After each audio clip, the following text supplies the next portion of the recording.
Hello, and welcome to another Blu-ray update. It's been a while, and I've had some of these items for a couple of months now. It's just not found the time to do an update, and obviously I haven't been down to HMV in a while until literally today. So we might as well get started. So this is pretty much all Blu-rays. There's no DVDs here, and a couple of books, surprisingly. I'm not much of a reader. The amount of books I've read to the amount of films I've seen is like 1 to 800 or something, which isn't great, but you know, on occasion, you know, you can get in the mood, you know, with a really good book, and sometimes, yeah, I really don't care. So we'll start off with the 3 books.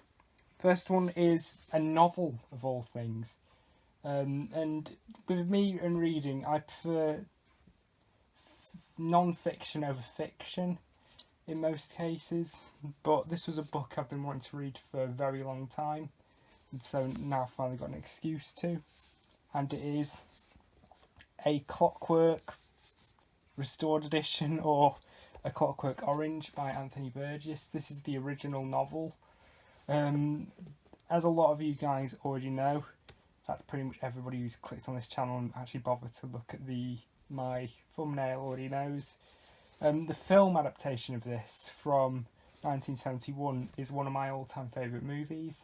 In fact, it might be my all-time favourite movie. It's in my top 3 for sure, and I wanted to read the original book. So the version I've got here is the restored edition, and what that means is they've fixed a few problems with it, but the book itself is actually really quite interesting because, give me a sec, because the actual novel portion is only about that thick, you know, where my finger and my thumb are. The rest of this stuff is like reviews, essays and so on. It's really interesting because it's basically almost like a book with bonus features. But yeah, this is a really good book. Do I prefer it over the Kubrick film? Yes, I would probably say so. Although it's a close call because both are fantastic, but I did really enjoy this read. This is a really good book. If you're a fan of the Kubrick film, you know, I would highly recommend this. Next one is a book I'm actually currently reading, and it is IMC3PO, The Inside Story by Anthony Daniels. This was, it's not really a biography about Anthony Daniels, it's more Anthony Daniels when he was doing Star Wars, you know, sort of his connection, you know, to the Star Wars franchise. With Clockwork Orange and the other book I managed to complete them in about a week. This one, it's a really good book, but I've kind of lost that momentum to read, if that makes any sense. So I only started this a couple of weeks ago and already I'm about that far in, so I'm not far at all. But yeah, from what I've read so far, I'm up to the release of A New Hope. This is another really good book, really interesting book. I would recommend this one as well. And then the final book is possibly my favourite book of all time, and it's a bit like Clockwork Orange, a book I've been wanting to read for some time, and it is The Disaster Artist, or The Disaster Artist, My Life Inside the Room, the greatest bad movie ever made. Now a major motion picture. This was about the making of The Room, which is regarded as the greatest bad movie of all time. I've already showed The Room previously, but here's my copy of The Room. But this was written by Greg Sestero and Tom Bissell, and it's all from the perspective of Greg Sestero. Greg Sestero was a very close friend of Tommy Wiseau, that I believe he still is, and he played Mark in The Room. But yeah, this is a really good book. It's sort of split in two. You know, kind of the odd-numbered chapters are about, you know, the actual production of the room and, you know, the hell that it was. And sort of the even number chapters were about Sestero's acting, about Sestero's acting career, you know, from, you know, his start in acting classes to him meeting Tommy Wiseau and moving to San Francisco and so on. It's a really, really good book. Even if you're not into reading, I would highly recommend it. The Room itself, honestly, I'm very mixed on. It's regarded as the greatest bad movie of all time, and it's not really. I think it can get quite boring when Wiseau's not on screen, but this book is just fantastic. Heaps better than the Room movie itself. But yeah, this is a book I'd highly recommend anyone read, especially if you're into filmmaking. I know Tommy Wiseau wasn't a fan of the book. He said only 40% of it was accurate, which I suppose maybe because he had a bit of a bias, because Wiseau was always one for changing his story. You know, because I mean, like he said, the reason why he shot the film, you know, on the Room on both film and video was because he wanted to be the first director to do it. And he basically, you know, when the Room kind of garnered its reputation as a comedy masterpiece, he said it was tongue-in-cheek. It wasn't. It was always intended to be a serious drama.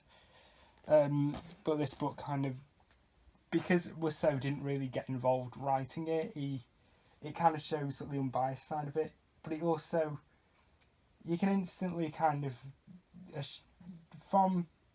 it shows, you know, both the emotional side of Wiseau, you know, what he was like, you know, sort of the emotional sort of human aspect to him, which makes him very sympathetic, but it doesn't shy away from, you know, some of the monstrous things he did during production. You know, he's a real character when you read this book, and actually that's partly because he's based on a real life person. But yeah, The Disaster Artist I would highly recommend anyone give it a read. So now on to the Blu-rays, and because I was talking about the Disaster Artist book, I've got the Disaster Artist movie. Now, I've not seen this yet, because I only bought this a couple of hours ago, so I've not had a chance to get it watched. Golden Globe winner 2018, Best Actor Musical or Comedy. Yeah, this was the James Franco film, which was written and directed by and starring James Franco, a bit like The Room. His brother Dave Franco and Seth Rogen as well. Yeah, I've not seen this one yet. This one's slightly more mixed as far as people's opinions on it. Some people really like it, some people aren't too keen, but the general consensus is it's really good. Yeah, and it's really funny that, you know, I got this in HMV. You know, you can easily get The Disaster Artist, but not The Room itself. Where have I put it? Here. Because The Room was never released outside the US. But, you know, it's kind of good to have these two together. And I've been wanting to watch The Disaster Artist for some time.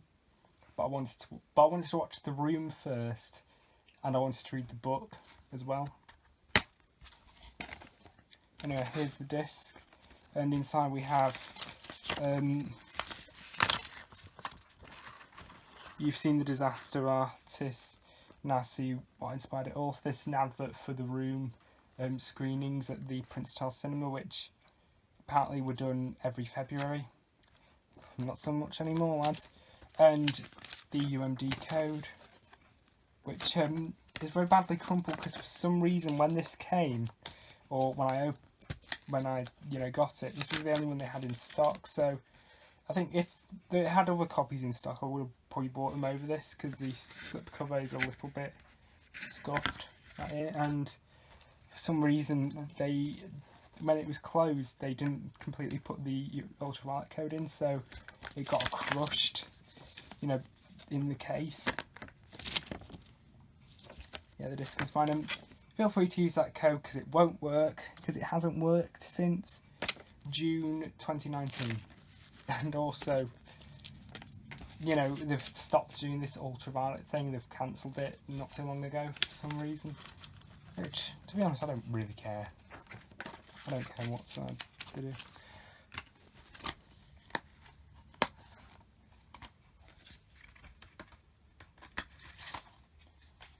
Next one is a film I've been wanting to watch for a very long time, but I've just never gotten around to it. Now I've got an excuse to, and it is One Flew Over the Cuckoo's Nest. This is part of the Warner Brothers Iconic Moments range. Surprisingly, I've got quite a lot of films in the range, but when they started bringing these out, you know, I was buying Blu-ray at the time, and when they brought out the Blu-ray versions, they have Blu-ray slipcovers for them, but a lot of the ones I've got didn't come with the slipcovers. This is the only one I've got that does.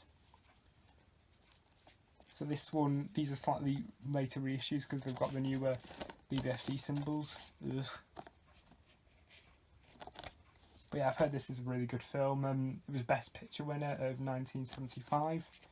And I mean, 1975 was actually a really good year for film. So, yeah.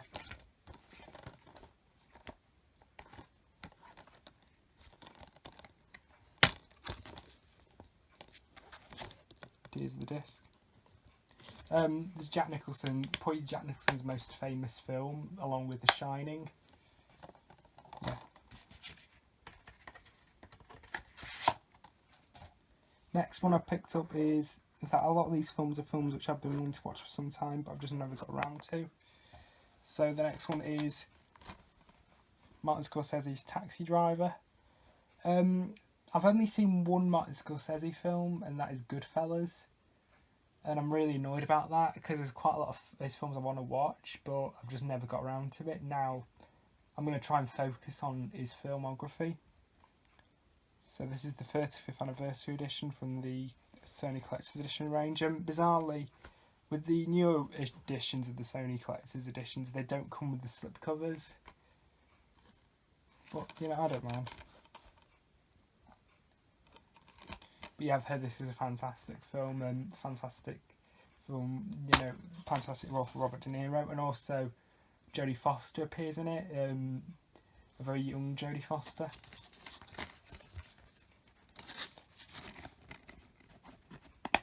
The disc.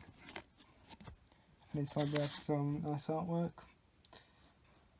You talking to me? I'm the only one in the room, so you must be talking to me. Yeah, iconic scene right there.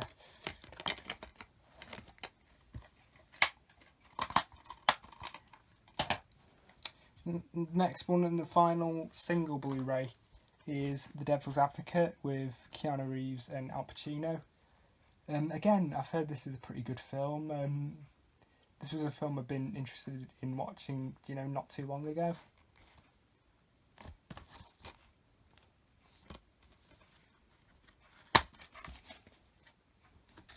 This is the director's cut. I don't know what's different about it, although one thing I can guarantee, this one probably doesn't have the Frederick Hart statue. In fact, no, it doesn't even have the disclaimer.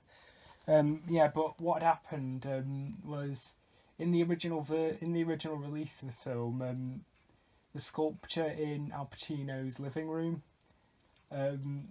apparently it mimicked a piece by Frederick E. Hart, which was on display in some chapel or something, and he was outraged, especially considering what the sculptures, you know, do later on in the film. So what they did was, when the film came out on home video, they had to use CGI, you know, to, you know, change the image. This one, I can only assume it's the version with the changed image. I know the first pressings of these on VHS and DVD have the unaltered versions, which were, you know, rental only, and only a handful of those are still in circulation today. I don't think they ever released the unaltered version in the UK. I could be wrong, but I'm not sure. Yeah. So I think if you've got like an old VHS copy, just let me know if it's got the changed statue.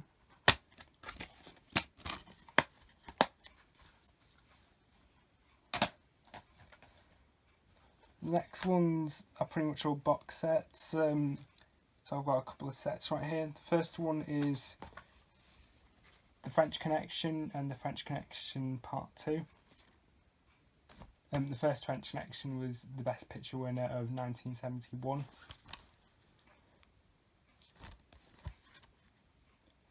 I've heard these are really good films as well.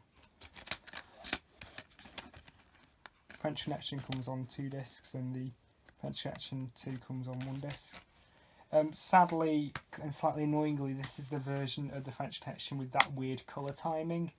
Because when the first film came out on Blu-ray, initially, the director William Friedkin wanted this weird style to it, inspired by the film Moby Dick. So he wanted these like pastel-y sort of colours to them, and he did it.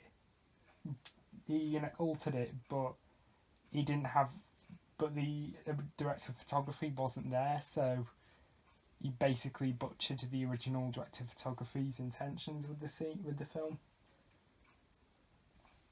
I know in the US they reissued it with with a new transfer approved by both Friedkin and the director of photography. This version isn't that version, it's the original Blu-ray, which is really quite irritating. But, it's not, from what I've seen of it, I've not watched the whole film yet, but it doesn't seem too unwatchable. I mean, it's not like the Ultimate Edition of Predator, where, where Arnold Schwarzenegger looks like a waxed figure come to life. But still, it's not great. I don't get, and I don't think they've ever released the improved version on Blu-ray in this country, which is a shame, really. Next one is the Scream trilogy. So, yeah, sort of like, from what I understand, these are basically almost like parodies of slasher films, or sort of. They are slasher films, but they're sort of like more tongue-in-cheek, more self-aware than a lot of conventional slasher films. This version is a reissue by Paramount. These are Miramax films. The original releases of these were released by Lionsgate, and they still use the old Lionsgate master. Here are the discs.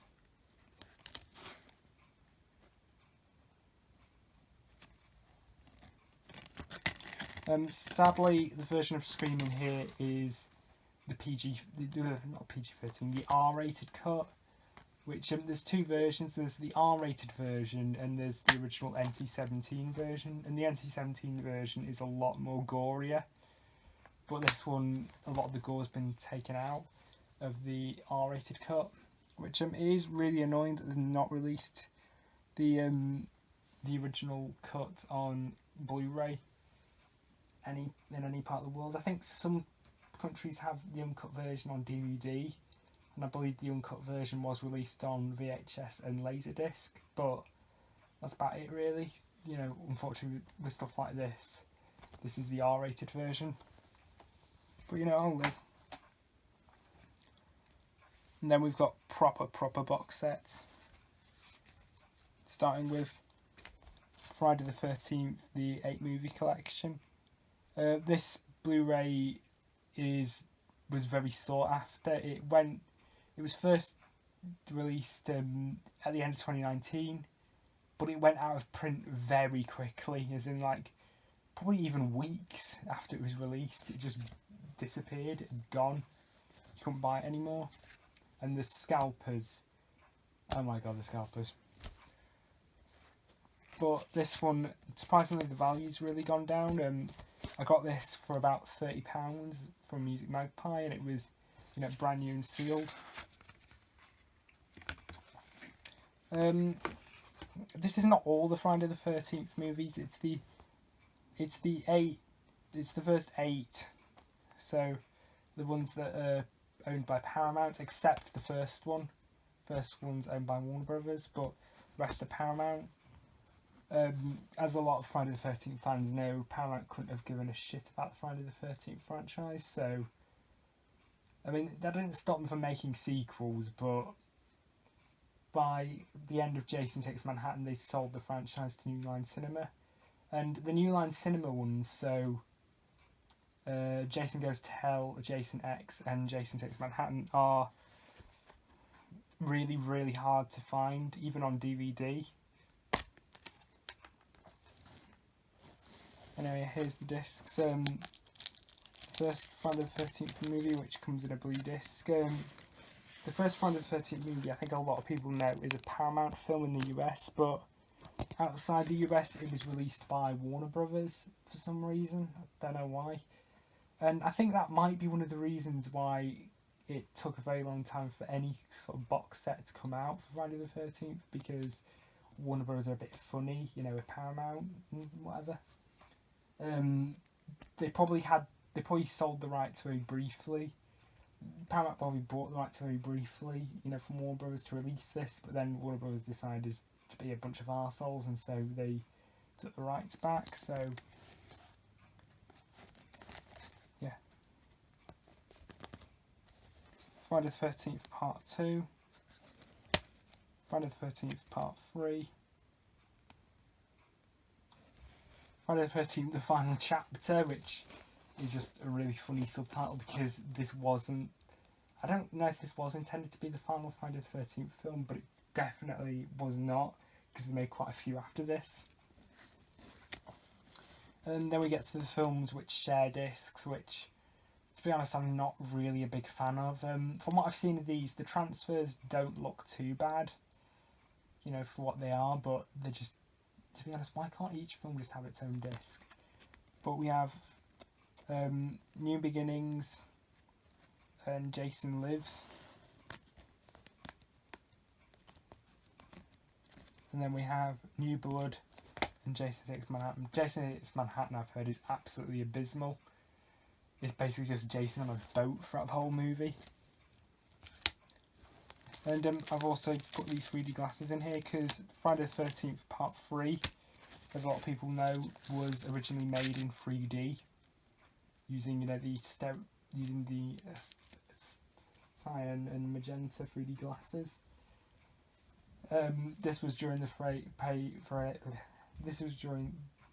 phase when 3D sort of came back in a major way. So, in fact, this disc has both the 3D version and the 2D version. The 3D version is using the stereograms, but the set didn't come with any 3D glasses, so I ended up buying just a set of these sort of like cheapy sort of papery ones, which, you know, are fine. Bizarrely, I found that a lot of the ones, from what I've seen of this transfer, I've not watched any of the Friday the 13th films yet, but from what I've seen of the transfer, the 3D version, ironically, the bits that actually exploit the 3D, you know, for example, like, you know, having like things like pointing directly at the camera, don't quite work because they're not exactly lined up, so you kind of sing double and it can get really, really quite irritating. When it's like further away, the effect does work, but when it's really close up, it really doesn't work that well. And, you know, I'm kind of dreading getting to it because I'm going to try and watch the whole thing in 3D with the 3D glasses. But I think if I can't take it, then I'll probably just switch over to the 2D version.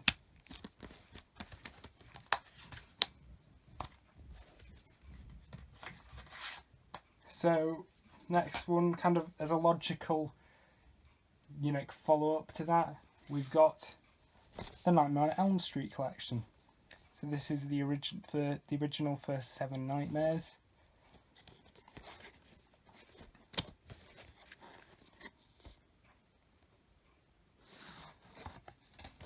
Yeah, this one is a reissue in slightly thicker packaging, and as you can see, I put a bit of cardboard in there because the cases these Blu-rays originally came in were these shitty fucking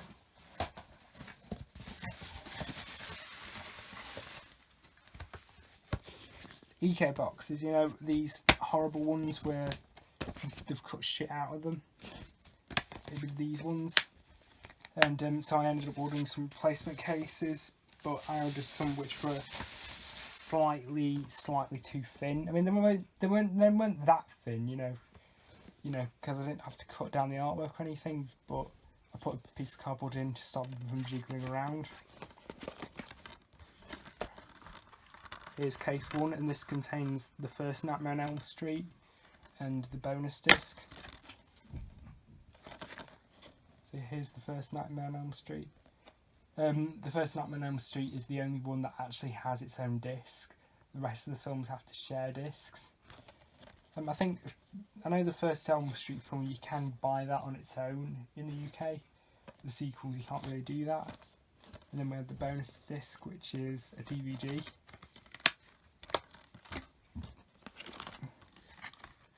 Second case is Nightmare on Elm Street 2, Freddy's Revenge, and Nightmare on Elm Street 3, Dream Warriors. Dream Warriors, I've heard, is one of the better of the sequels. Next case is The Dream Master and the Dream Child.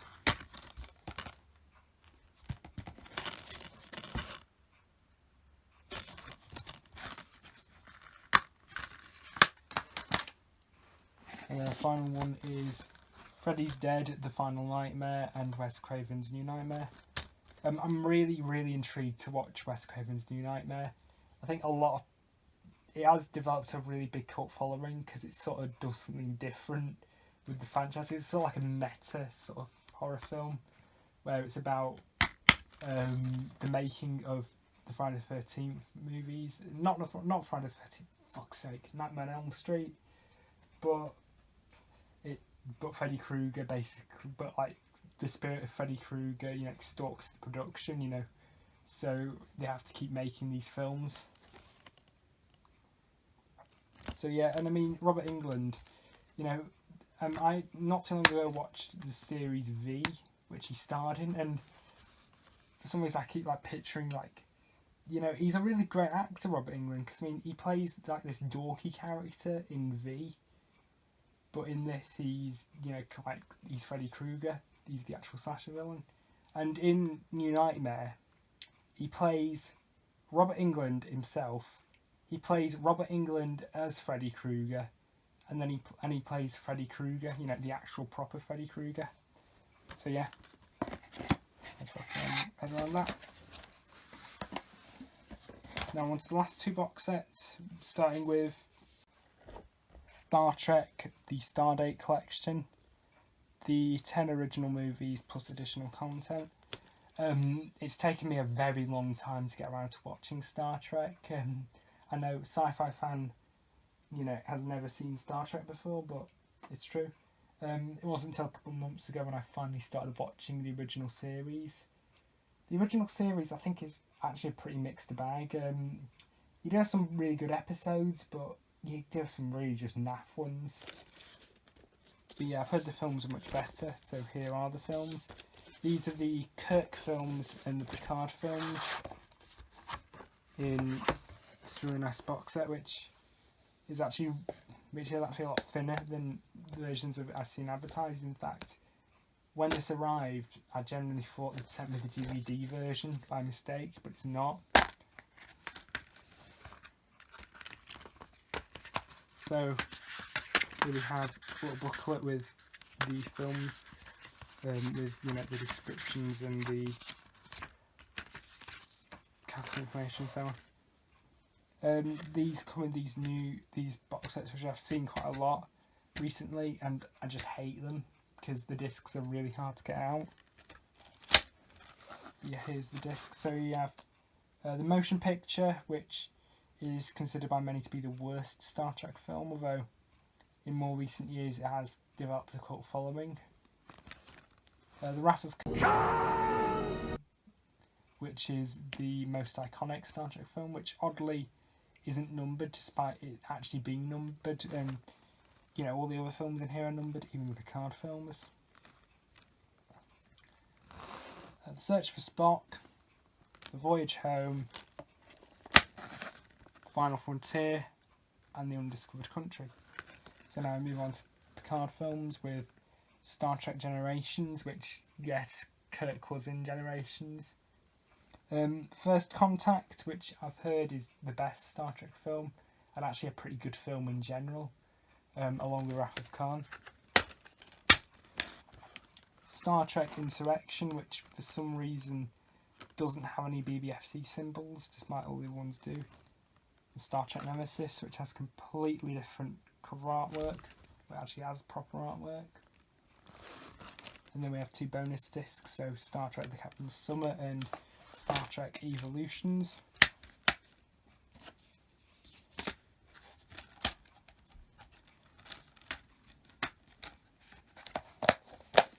So yeah, that's a nice one.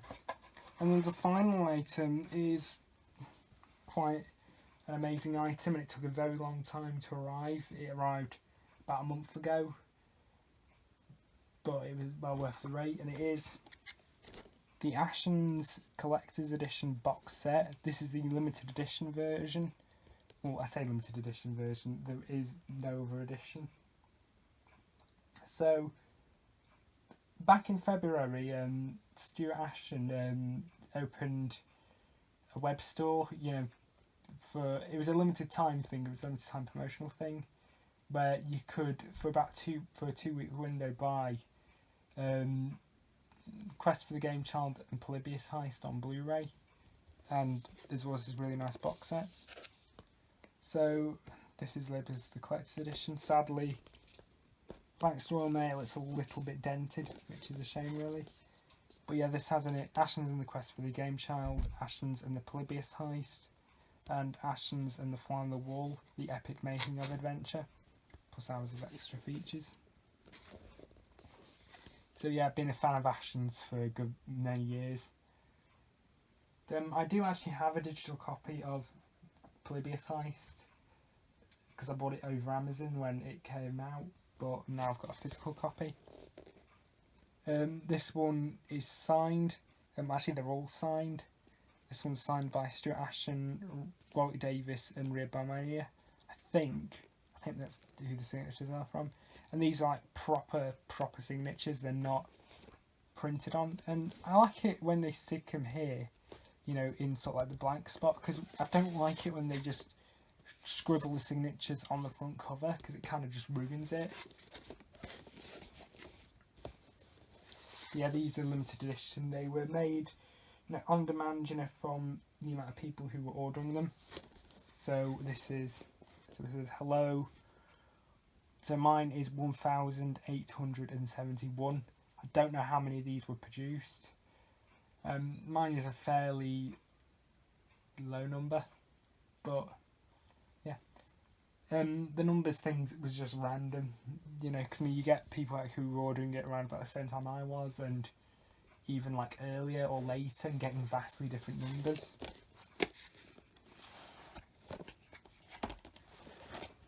So here are the cases, and oddly, the individual sort of Hammer cases, they were all shrink wrapped, but the box itself wasn't, which was a bit strange.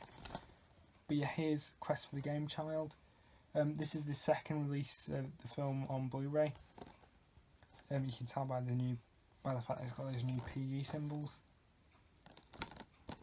The original Blu-ray is now really expensive.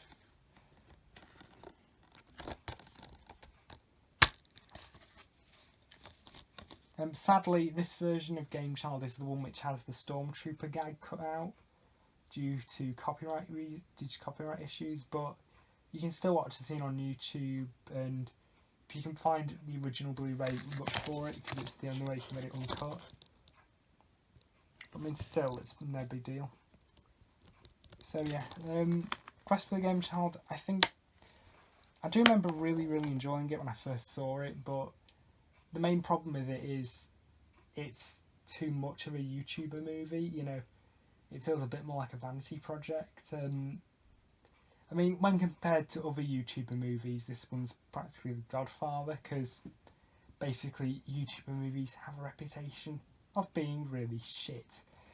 But this one was an exception to the rule, but it had quite a lot of in-jokes, and references that only fans of the YouTube channel would get, so you know, it doesn't quite work as a film on its own.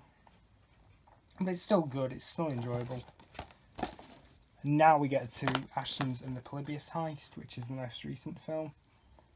Which I do find it really funny that Barry Lewis is on the cover despite him barely being in the film. But yeah, this film I actually do think is a vast improvement over the original. This is actually a really quite good film on its own. Definitely a load of fun. Definitely recommended.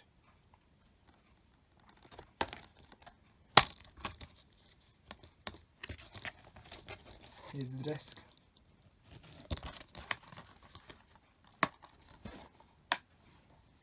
And then we have the documentary, Ashton's and the Fly on the Wall, which was about the making of Polybius Heist.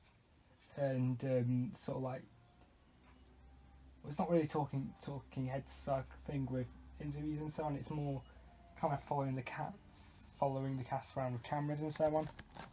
But I mean, it's an interesting watch.